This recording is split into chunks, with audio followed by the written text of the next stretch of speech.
বেগম খালেদা জিয়ার মৃত্যুতে খাগড়াছড়ি জেলা বিএনপির ৭ দিনের শোক কর্মসূচি ঘোষণা।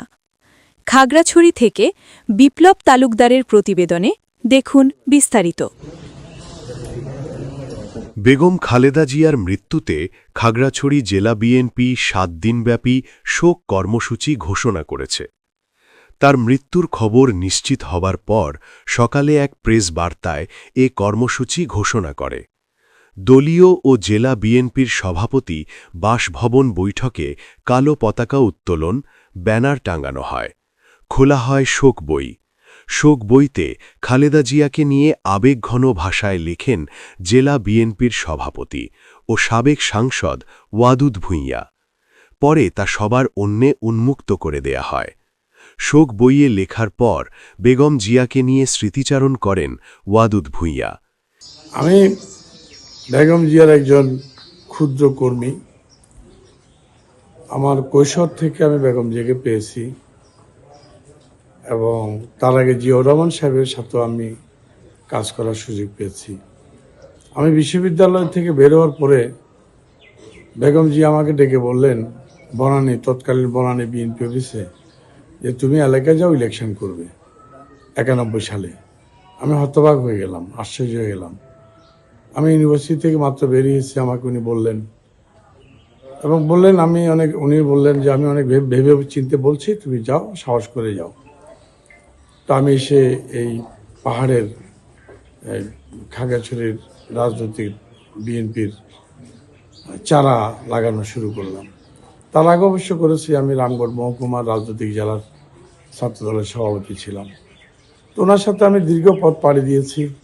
অনেক স্নেহ করতো, সন্তানের মতো করেই আমাকে স্নেহ করেছেন।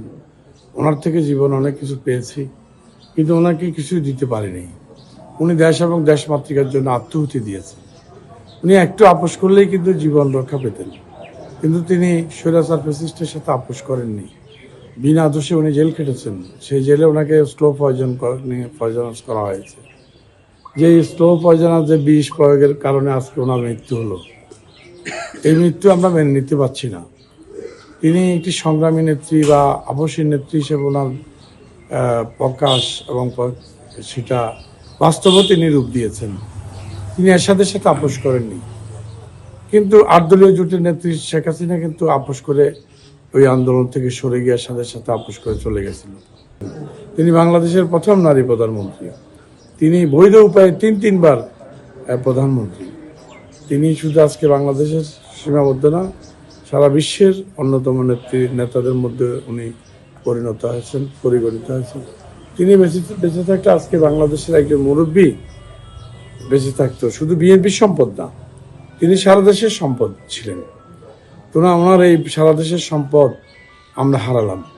তিনি আমাদের আগামী দুর্ভোগে দুর্দিনে আমাদেরকে পরামর্শ দিতে পারতেন। ওনার কথা সবাই শুনতো, দল বিদল সবাই শুনতো। ওই একটি স্তরে উনি পৌঁছে গেছেন। বিরোধী দল বলেন, নিজ দল বলেন, সকলেই কিন্তু ওনার কথা শোনার মতো একটা ওনার অবস্থান তৈরি হয়েছিল এবং সবাই শোনা শুরু করেছিল। তো সে অবস্থায় আমরা জাতি আরো বেশি উপকৃত হতাম। আরো আল্লাহ যদি ওনাকে আরো কিছু দীর্ঘ হায়াত দিতেন, আমরা সেই উপকৃত হতাম। কিন্তু শেখ হাসিনার কারণে সেই সুযোগটা উনি পেলেন না, আমরা পেলাম না।